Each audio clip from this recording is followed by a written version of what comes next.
Welcome to my channel my friends. तो हम लोग आज एडुटेरिया का जो न्यू बुक लॉन्च हुआ है बिहार एसएससी के लिए, उसका सेट नंबर 2 डिस्कस करेंगे। तो चलिए डिस्कशन स्टार्ट करते हैं। पहला जो क्वेश्चन है वो है फ्यूज का सिद्धांत संबंधित है। तो फ्यूज का जो प्रिंसिपल वो रिलेटेड है विद्युत के उष्मीय प्रभाव से। तो इसका ऑप्शन नंबर ए सही हो जाएगा। तो यहाँ पे ऑप्शन नंबर ए, ठीक है। सेकेंड है, यदि एक गोलीय दर्पण को किसी द्रव में डुबोया जाता है तो उसकी फोकस दूरी क्या होता है। तो अगर गोलीय दर्पण को किसी भी लिक्विड में आप डुबाइएगा तो उसका जो फोकस दूरी होता है वो अपरिवर्तित रहता है, यानी कि चेंज नहीं होता है। तो इसका सही ऑप्शन हो जाएगा ऑप्शन नंबर सी, ठीक है। नंबर क्वेश्चन है, प्रकाश तरंगों के एक माध्यम से दूसरे माध्यम में जाने पर जो चर या वेरिएबल्स प्रभावित होते हैं वे हैं। तो आपको पता है कि जब एक मीडियम से दूसरे मीडियम में प्रकाश तरंग जाता है तो आवृत्ति में कोई चेंजिंग नहीं होता है। तो यहाँ पे जो आवृत्ति जिस ऑप्शन में वो ऑप्शन नहीं होगा। तो यहाँ पे ऑप्शन नंबर ए सही हो जाएगा, क्योंकि यहाँ भी आवृत्ति दिया हुआ है, यहाँ भी आवृत्ति और यहाँ भी आवृत्ति है। आवृत्ति जो होता है वो अपरिवर्तित रहता है, ठीक है। चौथा नंबर क्वेश्चन है कि किस बिंदु पर फ़ारेनहाइट तापक्रम सेंटीग्रेड तापक्रम का दोगुना होता है। तो ये फार्मूला से बनेगा, जैसा कि आपको पता है सेंटीग्रेड से फ़ारेनहाइट में बदलने का जो फार्मूला होता है वो होता है C-0/100 is equal to F-32/180। तो F अगर हम लोग F की जगह पे अगर 2C लेते हैं तो इस इक्वेशन में अगर आप वैल्यू पुट कीजिएगा तो यहाँ पे हो जाएगा, यहाँ पे बराबर है तो हो जाएगा C/में 10 से 10 हटा देते हैं 10 इज इक्वल टू F के जगह पे हम लोग 2C लेंगे -32/18, ठीक है। तो जब इसे सॉल्व कीजिएगा तो आएगा, यहाँ पे लिख दे रहे हैं, क्रॉस मल्टीप्लिकेशन करेंगे तो हो जाएगा 20C - 320 इज इक्वल टू, इस तरीके से मल्टीप्लाई हो रहा है 18C, ठीक है। जब ये 320 इक्वल के इस तरफ आएगा तो क्या हो जाएगा 2C इज इक्वल टू 320। तो C इज इक्वल टू क्या हो जाएगा, यहाँ पे कट जाएगा, यहाँ पे 160। तो C इज इक्वल टू हो जाएगा 160 डिग्री। तो यहाँ पे ऑप्शन में कहाँ है 160, तो ऑप्शन नंबर सी सही हो जाएगा, ठीक है। यहाँ पे एक फॉर्मूला था, ये वाला फॉर्मूला आपको याद रखना है, C-0/100 is equal to F-32/180, ठीक है।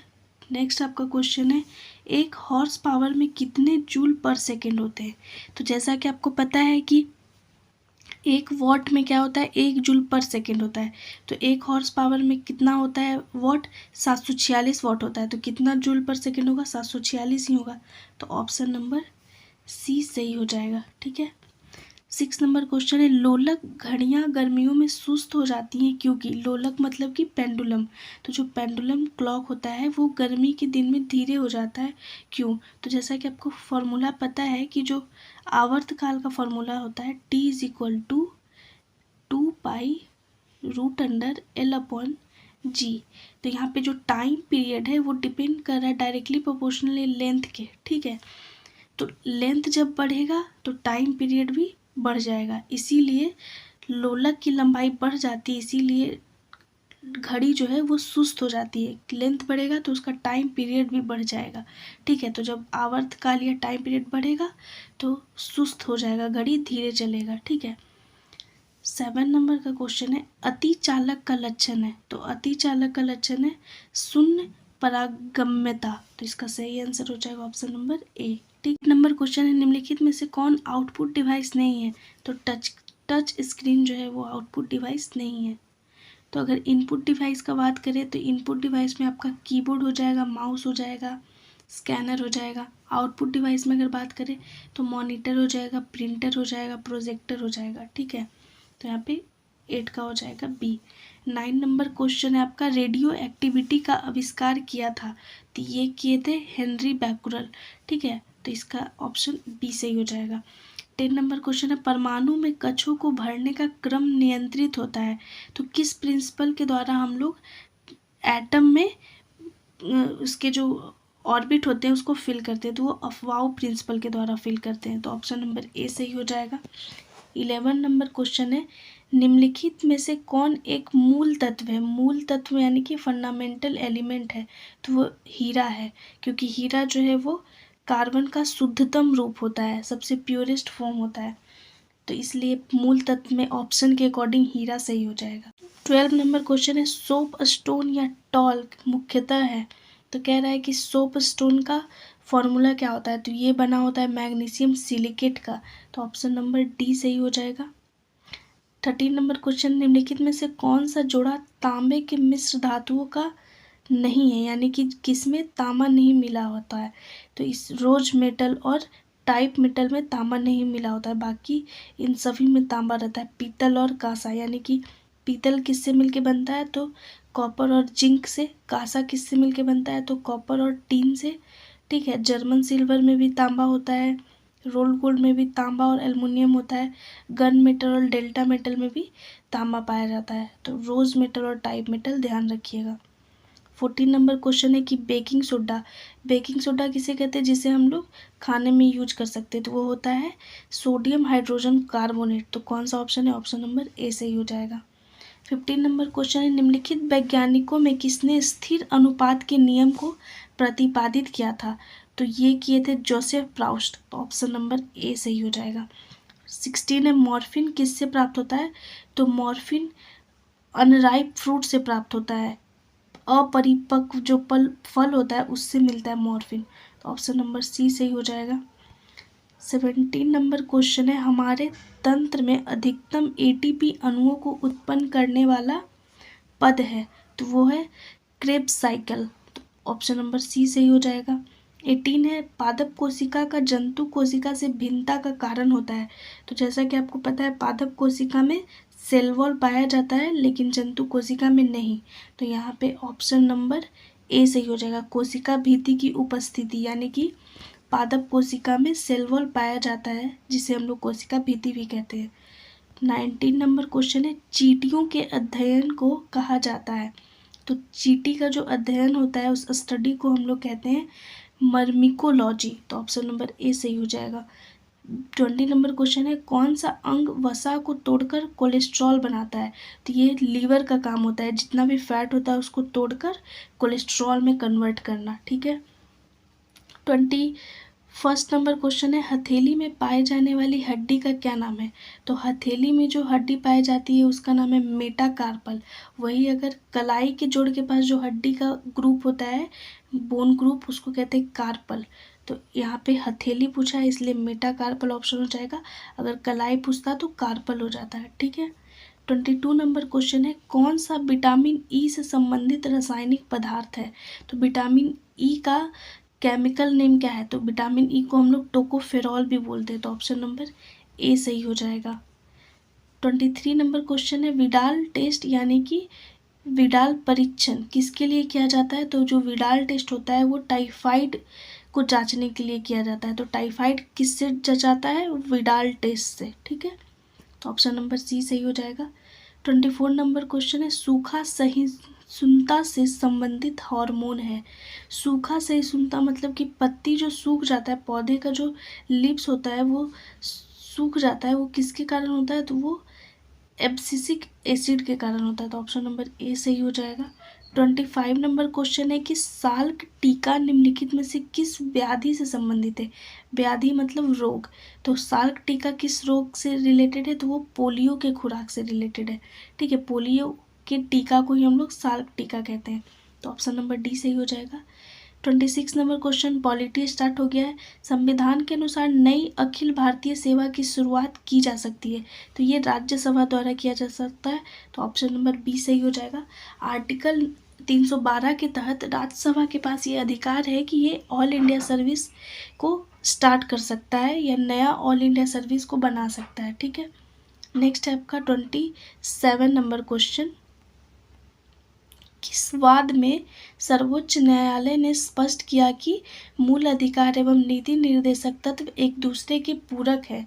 तो कह रहा है कि फंडामेंटल राइट और डीपीएसपी किस वाद में, यानी कि किस जजमेंट में, सुप्रीम कोर्ट के किस जजमेंट में बोला गया था कि ये दोनों एक दूसरे के पूरक है? तो ये मिनर्वा मिल्स जजमेंट में बोला गया था, तो ऑप्शन नंबर सी सही हो जाएगा, मिनर्वा मिल्स वाद। ठीक है।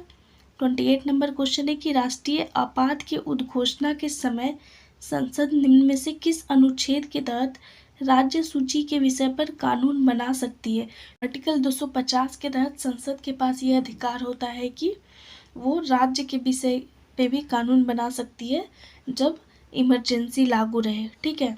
29 नंबर क्वेश्चन है निम्नलिखित में से कौन भारतीय संविधान के समवर्ती सूची में नहीं है, यानी कि कंकरेंट लिस्ट में नहीं है, तो वो है सार्वजनिक व्यवस्था। बाकी जो बिजली, आपराधिक प्रक्रिया, पुरातात्विक स्थल, ये सब जो है वो कंकरेंट लिस्ट में है, समवर्ती सूची में है।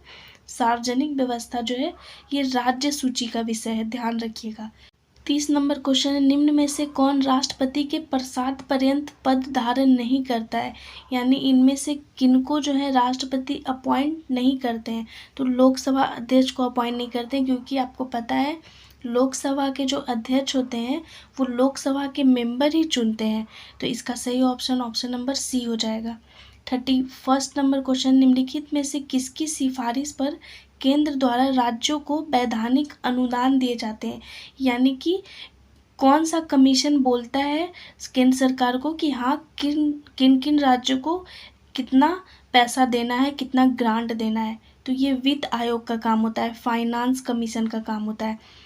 ठीक है। अभी फ़िलहाल में 16 फाइनेंस कमीशन का गठन किया गया है। तो 16 फाइनेंस कमीशन किसके अध्यक्षता में गठित किया गया है, इसका आंसर आपको बताना है कमेंट में। ठीक है।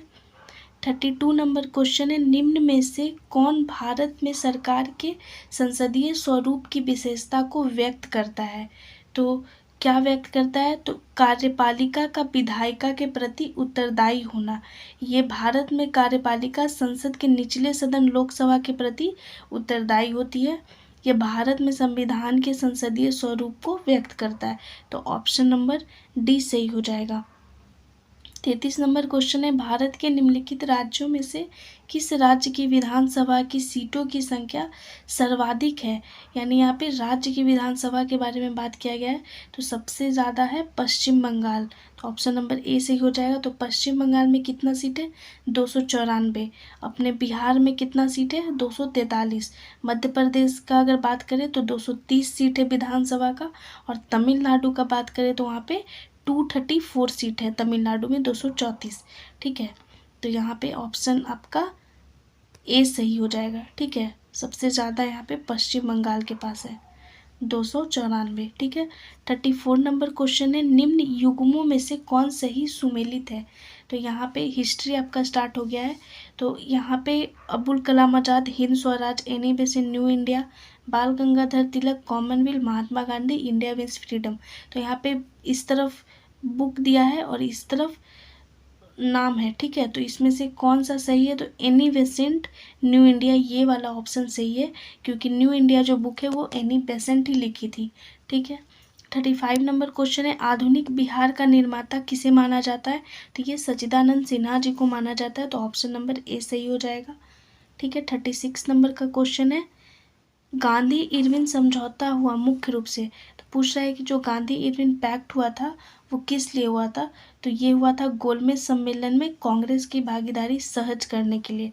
तो ऑप्शन नंबर ए ही सही हो जाएगा। 37 नंबर क्वेश्चन है पत्रकार के कर्तव्य का निर्वहन करते हुए जेल जाने वाला प्रथम भारतीय कौन था। तो ये थे सुरेंद्र नाथ बनर्जी। तो ऑप्शन नंबर डी सही हो जाएगा। 38 नंबर क्वेश्चन है मुंगेर के बढ़ैया ताल या बढ़ैया ताल विरोध का उद्देश्य क्या था। तो बढ़ैया ताल विरोध का उद्देश्य था बकास्त भूमि की वास्तविक मांग। तो ऑप्शन नंबर ए सही हो जाएगा। 1936 में मुंगेर जिला में है बढ़ैया ताल, तो वहीं पे कार्यानंद शर्मा के नेतृत्व में ये विरोध हुआ था। ठीक है। 39 नंबर क्वेश्चन है निम्नलिखित में से किस शासक के सिक्कों पर नाव का चिन्ह अंकित मिला है। तो ये यज्ञ श्री सातकर्णी के सिक्कों पर नाव का चिन्ह अंकित मिला है, जिससे पता चलता है कि वो जो राजा थे वो जल यात्रा के प्रेमी थे। ठीक है। तो ऑप्शन नंबर सी सही हो जाएगा। 40 नंबर क्वेश्चन है कौन सा सुल्तान नया धर्म चलाना चाहता था किंतु उलेमा लोगों ने विरोध किया। तो अलाउद्दीन खिलजी जो था वो नया धर्म चलाना चाहता था, लेकिन जो उलेमा लोग थे वो विरोध किए थे। 1 नंबर क्वेश्चन है, निम्नलिखित शासकों में से किस एक ने 4 अश्वमेध का संपादन किया था? तो अश्वमेध एक यज्ञ होता है, तो इसका जो ऑप्शन हो जाएगा वो हो जाएगा प्रवर सेन प्रथम। ये जो राजा थे वो 4 अश्वमेध यज्ञ करवाए थे, तो ऑप्शन नंबर बी सही हो जाएगा। ठीक है, ये किस वंश के शासक थे? तो ये वकाटक वंश के शासक थे। ठीक है, 42 नंबर क्वेश्चन है, चोल राजाओं में से किस एक ने सिलोन पर विजय प्राप्त की थी? सिलोन यानी कि प्रेजेंट का श्रीलंका। तो कौन से जो चोल राजा थे वो श्रीलंका पे विजय प्राप्त कर लिए थे? तो वो थे राजेंद्र प्रथम। तो ऑप्शन नंबर सी सही हो जाएगा। 43 नंबर क्वेश्चन है, मैच द फॉलोइंग। तो यहाँ पे वेद के बारे में दिया हुआ है और कौन से वेद में क्या लिखा गया है वो उसके बारे में। तो ऋग्वेद के बारे में क्या है? तो ऋग्वेद में जो था वो था स्रोत एवं प्रार्थनाएं। यजुर्वेद में यज्ञ के बारे में था, तो कहाँ है? स्रोत और कर्मकांड। सामवेद में संगीत के बारे में था, तो यह संगीत में स्रोत। और अथर्ववेद में जादू टोना तंत्र मंत्र था, तो यह तंत्र मंत्र एवं वशीकरण। तो ऑप्शन नंबर ए सही हो जाएगा, 4213।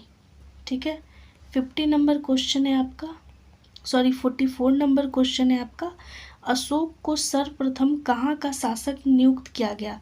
तो इनको उज्जैन का शासक नियुक्त किया गया था, तो ऑप्शन नंबर सी सही हो जाएगा। 45 नंबर क्वेश्चन है, निम्नलिखित में से किसने वर्नाकुलर प्रेस एक्ट को लागू किया? तो जो लागू किए थे वो थे लॉर्ड लिटन, तो ऑप्शन नंबर ए सही हो जाएगा। 46 नंबर क्वेश्चन है, पर्यावरण अनुकूल उपभोक्ता उत्पादों को चिन्हित करने के लिए सरकार द्वारा क्या प्रारंभ किया गया है? तो इको मार्क प्रारंभ किया गया, तो ऑप्शन नंबर ए सही हो जाएगा। 47 नंबर क्वेश्चन, विश्व का विशालतम पारिस्थितिक तंत्र निम्नलिखित में से क्या है? तो सबसे बड़ा जो पारिस्थितिक तंत्र मिलता है वो समुद्र में मिलता है, तो ऑप्शन नंबर डी सही हो जाएगा। 48 नंबर क्वेश्चन है कि एक साधारण समुद्री आहार श्रृंखला का सही क्रम क्या है? तो सही क्रम में पहले डाइटम होगा, फिर क्रस्टेशियाई होगा, फिर हेरिंग होगा। ठीक है, तो इसका ऑप्शन नंबर ए सही हो जाएगा। डाइटम जो है वो स्वपोषीय, वो निर्भर होता है शाकाहारी उपभोक्ता जो कि है क्रस्टेशियाई, और हेरिंग जो है वो मांसाहारी उपभोक्ता है। तो इस तरीके से आहार श्रृंखला जो है समुद्री आहार श्रृंखला का साधारण क्रम है। ठीक है, 49 नंबर क्वेश्चन है, प्रोजेक्ट टाइगर की शुरुआत कब हुई थी? तो बहुत ही इजी क्वेश्चन है, 1973 में। 50 नंबर क्वेश्चन है कि बीज बचाओ आंदोलन का संबंध किस राज्य से है? तो ये उत्तराखंड राज्य से है, तो ऑप्शन नंबर बी सही हो जाएगा।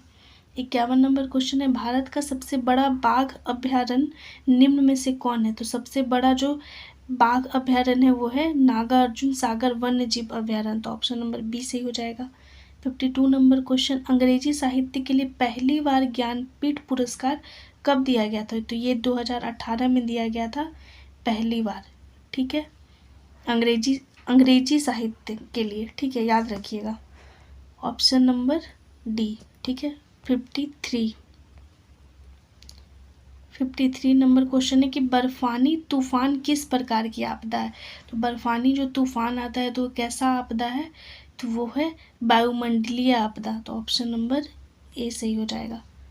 54 नंबर क्वेश्चन है कि भारतीय प्रमाणिक समय निर्धारित किया जाता है, तो जो इंडिया का जो समय निर्धारित किया जाता है वो कौन से कोऑर्डिनेट से निर्धारित किया जाता है? तो वो है 82 डिग्री 30 मिनट, तो ऑप्शन नंबर डी सही हो जाएगा, पूर्वी देशांतर से। ध्यान रखिएगा, इस सी ऑप्शन में पश्चिमी देशांतर है और डी में पूर्वी देशांतर, तो पूर्वी देशांतर से नापा जाता है। 55 नंबर क्वेश्चन, वेगनर के महाद्वीपीय विस्थापन का सिद्धांत संबंधित है। तो ये वेगनर का जो महाद्वीपीय विस्थापन का सिद्धांत है वो महाद्वीप एवं महासागरों की उत्पत्ति से संबंधित है, तो ऑप्शन नंबर ए सही हो जाएगा। 56 नंबर क्वेश्चन है, अटाकामा का मरुस्थल स्थित है।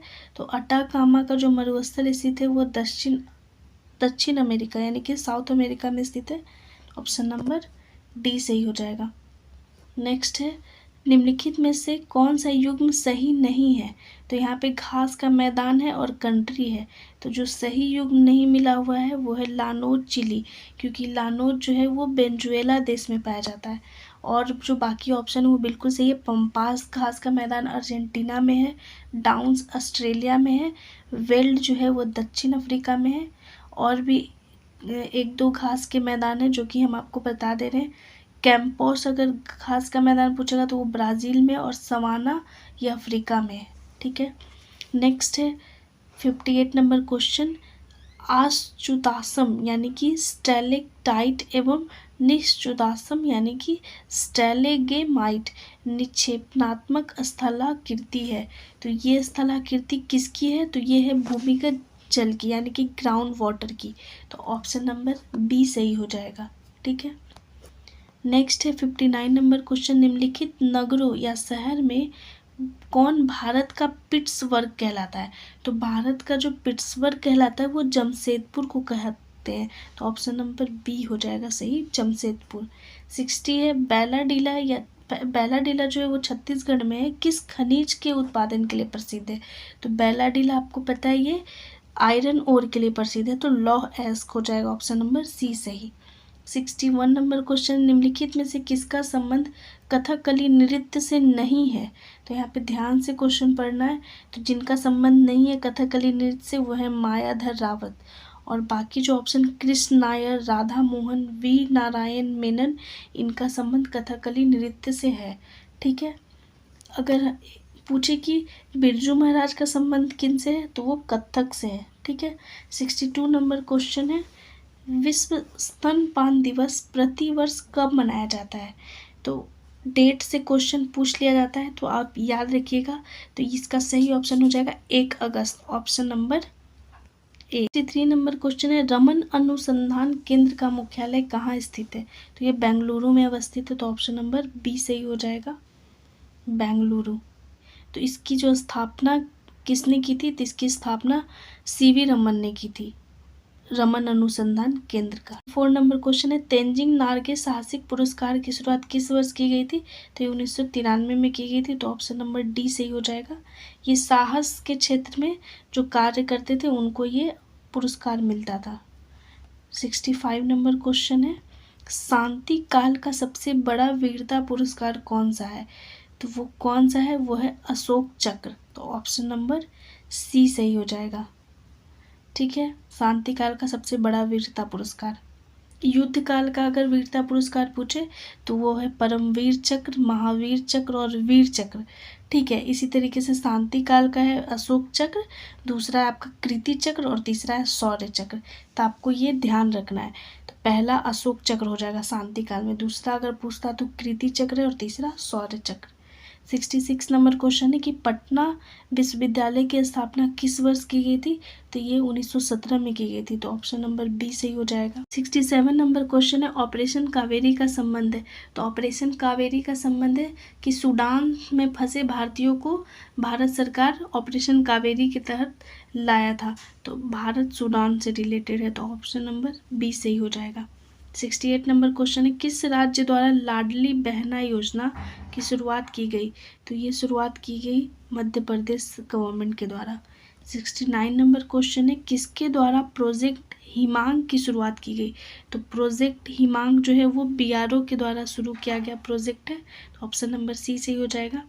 70 नंबर क्वेश्चन है। हाल ही में किस देश में 3 लोगों के डीएनए वाला बच्चा का जन्म हुआ है? तो कौन सा ये देश है? ये है ब्रिटेन, जहाँ पे 3 लोगों के डीएनए से बच्चा जन्म लिया है। ठीक है, 71 नंबर क्वेश्चन है कि वर्ल्ड हैप्पीनेस इंडेक्स 2023 में दूसरे स्थान पर कौन सा देश है? तो इंडेक्स से क्वेश्चन जरूर पूछता है। तो हैप्पीनेस इंडेक्स में जो पहला स्थान पे वो है फिनलैंड, लेकिन यहाँ पे दूसरा स्थान पूछा है। तो दूसरे स्थान पे डेनमार्क है आपका, और तीसरा पे है आइसलैंड। तो ये फर्स्ट है, ये सेकेंड है और ये थर्ड है। अगर इंडिया का रैंकिंग पूछे इस इंडेक्स में, तो इंडिया का जो रैंकिंग है वो है 126। तो इंडिया हैप्पीनेस इंडेक्स में 126 पोजीशन पे है। 72 है क्वेश्चन। हाल ही में किसे सीबीआई का निदेशक नियुक्त किया गया है? तो प्रवीण सूद को। तो ऑप्शन नंबर बी सही हो जाएगा। 73 है। किस देश ने राष्ट्रपति द्रौपदी मुर्मू को the grand order of the chain of yellow star सम्मान से सम्मानित किया है? ऑप्शन सूरीनाम सही हो जाएगा, ऑप्शन नंबर ए सूरीनाम देश का ये अवार्ड है। ठीक है, 74 नंबर क्वेश्चन है। कलर्स ऑफ डिवोशन पुस्तक के लेखक हैं? तो इस पुस्तक के लेखक है अनीता भारत शाह। तो ऑप्शन नंबर ए सही हो जाएगा। 75 नंबर का क्वेश्चन है आपका। सॉरी 75 नंबर का क्वेश्चन यहाँ पे क्लिक नहीं हो पाया, तो जो 75 नंबर का क्वेश्चन था वो हम आपको बता दे रहे हैं। वो था मेडिसिन क्षेत्र में नोबेल पुरस्कार 2023 से किसे सम्मानित किया गया है। तो ये 2 व्यक्ति को सम्मानित किया गया है, वो हैं टू विशमैन और दूसरा है कैटालिन कारिको। तो दोनों को मिला है मेडिसिन के क्षेत्र में। मेडिसिन के क्षेत्र में ये अवार्ड उनको इसलिए मिला है क्योंकि उन्होंने कोविड-19 के खिलाफ बहुत ही प्रभावी टीका mRNA टीका बनाया था, इसीलिए मेडिसिन के क्षेत्र में इनको नोबेल पुरस्कार मिला है। तो आज का जो सेट नंबर 2 है वो यहीं पे ख़त्म होता है। नेक्स्ट वीडियो में हम लोग सेट नंबर 3 डिस्कस करेंगे। तब तक के लिए बने रहिए और ज़्यादा से ज़्यादा लाइक कीजिए, शेयर कीजिए, सब्सक्राइब कीजिए। Thank you so much.